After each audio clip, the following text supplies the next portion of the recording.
म्हणते षडयंत्रात अडकवलेलं गुंतवलेलं होतं वगैरे वगैरे गुन्ह्यामध्ये म्हणून नाव आलं, असं असू शकत नाही।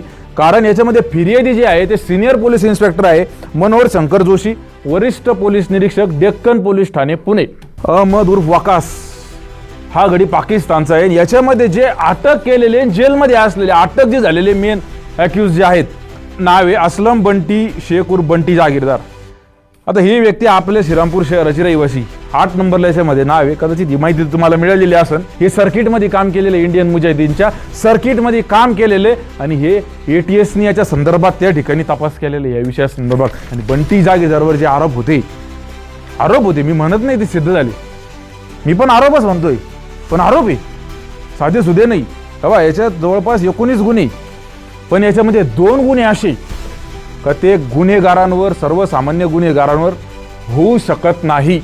त्याच्यातला पहिला गुन्हा आहे 2006 साली घडलेला, मनमाड पोलीस स्टेशनला त्याचा CR रजिस्टर आहे, leaking of sensitive government information and it's states clearly that action which is involve helping an enemy state against India.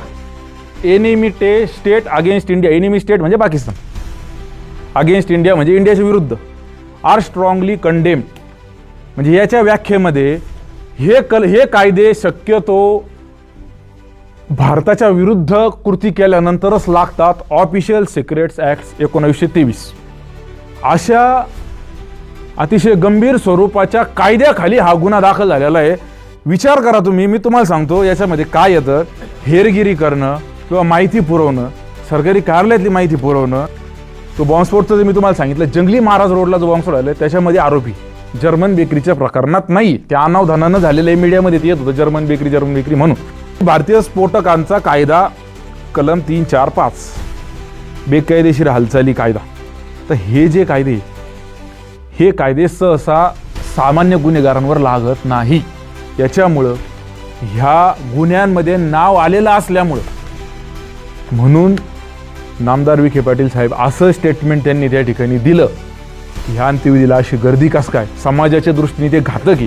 तरी नगरसेवक रईस जागीरदार आणि नगरसेवक मुजफ्फर शेख यांनी ह्या गोष्टी त्या ठिकाणी प्रथम पाहणं आवश्यक आहे। कोणत्या हालचालींमध्ये, कोणत्या कृत्यामध्ये त्या ठिकाणी हे व्यक्तीचं नाव गुंतलेलं होतं याचं त्यांच्या बंधूंनी, त्या व्यक्तीच्या बंधूंनी, त्या मंडळींनी, पत्रकार परिषद घेणार यांनी ते पाहणं आवश्यक आहे। आणि नंतर त्यांनी पालकमंत्री महोदयांवर त्या ठिकाणी टीका करावी।